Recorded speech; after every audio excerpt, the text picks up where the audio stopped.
l'ensemble des expositions a été conçu aussi pour pouvoir accueillir les enfants. Hein. Donc on fait une exposition de 7 à 77 ans.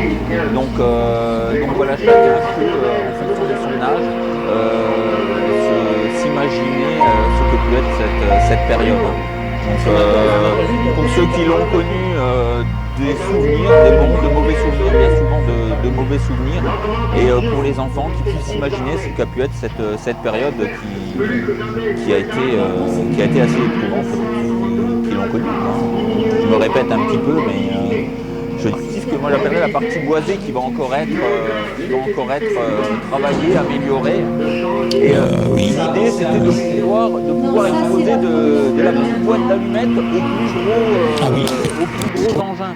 Donc sans vouloir en faire un garage à véhicules, l'idée c'était de pouvoir reconstituer un convoi américain comme il pouvait se déplacer dans le secteur. Donc aussi.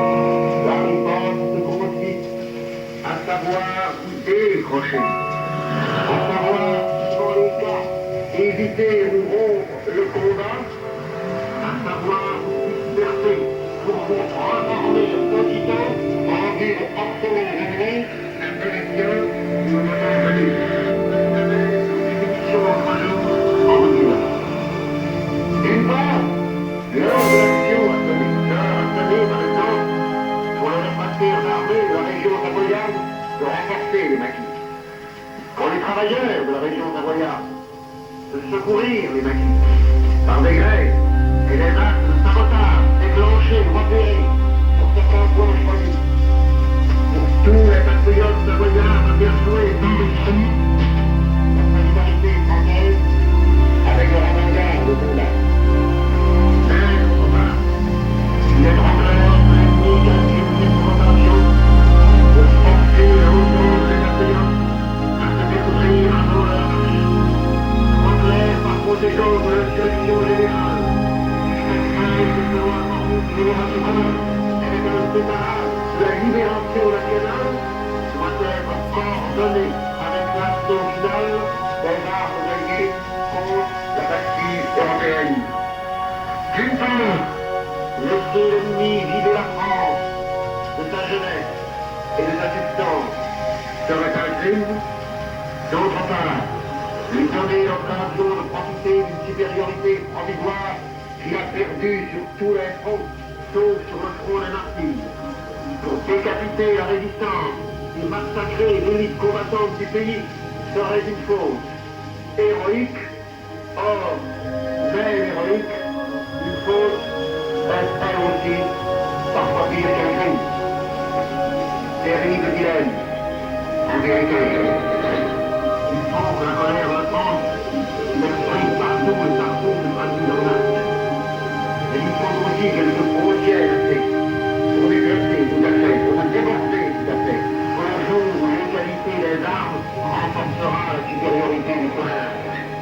Harceler l'ennemi, en attendant de se mesurer ouvertement celui-ci, saboter tantôt par la grève, tantôt par la grève serrée, tantôt par la lenteur crue, tantôt par l'action directe, la machine de guerre ennemie, en attendant la Service militaire sous l'uniforme français. Et en 1939, il est mobilisé de nouveau. Alors il était maréchal ferrant.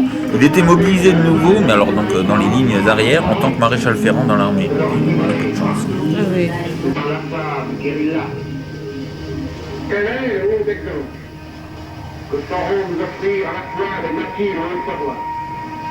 La population mobilisée pour le secourir. Et les patriotes de la garde mobile ou de la police, qui pratiqueront toujours davantage de leur félicisme la désobéissance systématique aux normes de l'Église. Voici la discussion des 3 amis. Franchement, 40 années plus me laisse une vie de danger. Je suis passé fabrique. Je constate les faits. Oui, en juin 40. Voilà un fait. Il restait une division anglaise avec quelques Celtes. Oh, fixez-moi la suite, les deux, faut juin 40. Vous faites appager tout de même. Toutes ces éditions grossières, c'est peut-être plus le fond de mes éditions. Il y a tout de même des choses que je peux pas entendre sans protester. Radio Paris. Radio Paris est allemand. Radio Paris. Radio Paris.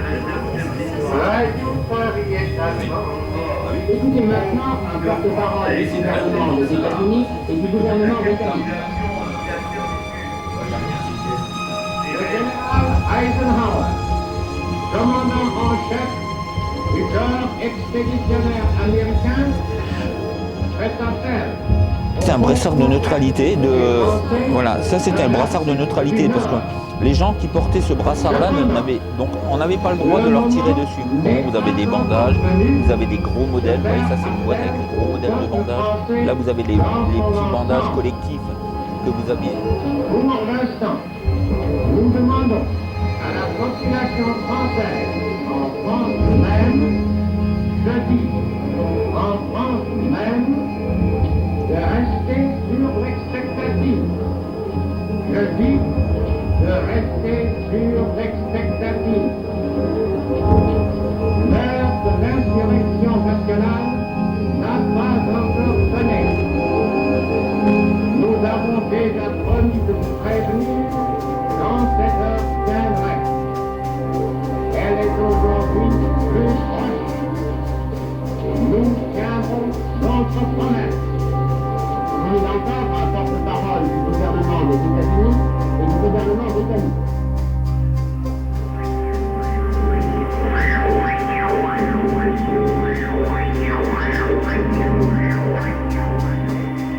Ici, voici le 6e bulletin d'information de la BBC. Oui, nous avons écouté quelques messages personnels. La fortune vient en dormant. Heureux qui communiste après un long voyage. De Marie-Thérèse à Marie-Louise. Un ami viendra ce soir.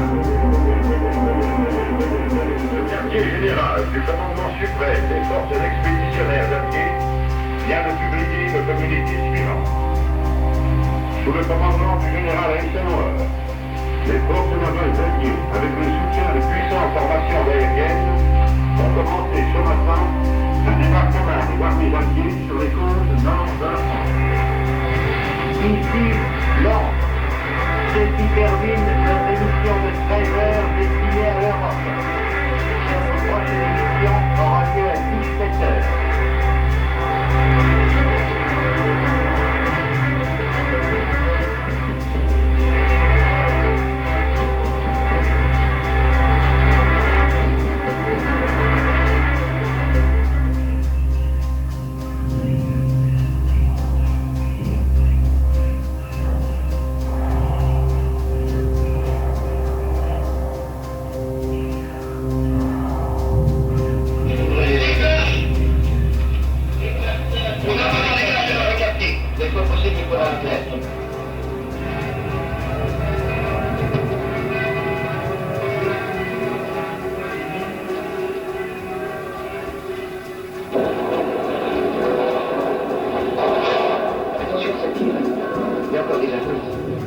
Ce sont les cloches de la Fédération qui sonnent. Les avions ont franchi les portes de Paris. Il est exactement 22h25.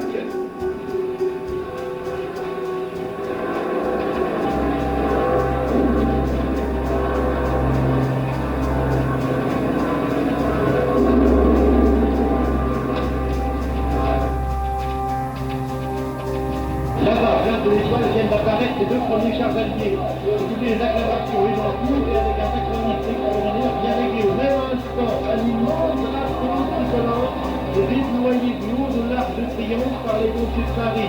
C'est un moment d'enthousiasme indescriptible. Les gens se précipitent autour, les chars qui descendent en longeant les maisons sur les pas possibles pour se mettre à l'abri du canon d'ascenseur. C'est protégé par les bagages des platanes qui vont très détaillés.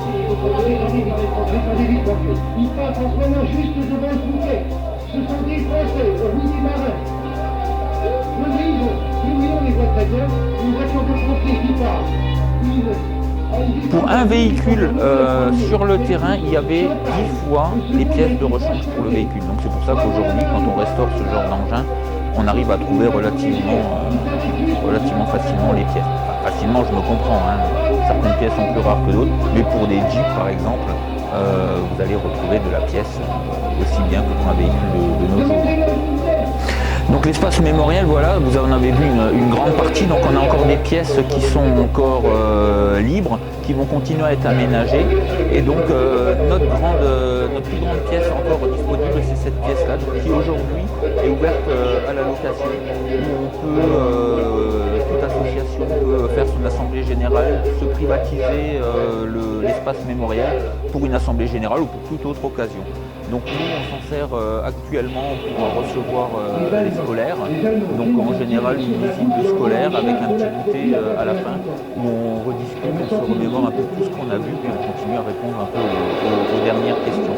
Donc dans cette pièce-là, on aura encore une partie d'exposition qui va être mise en place.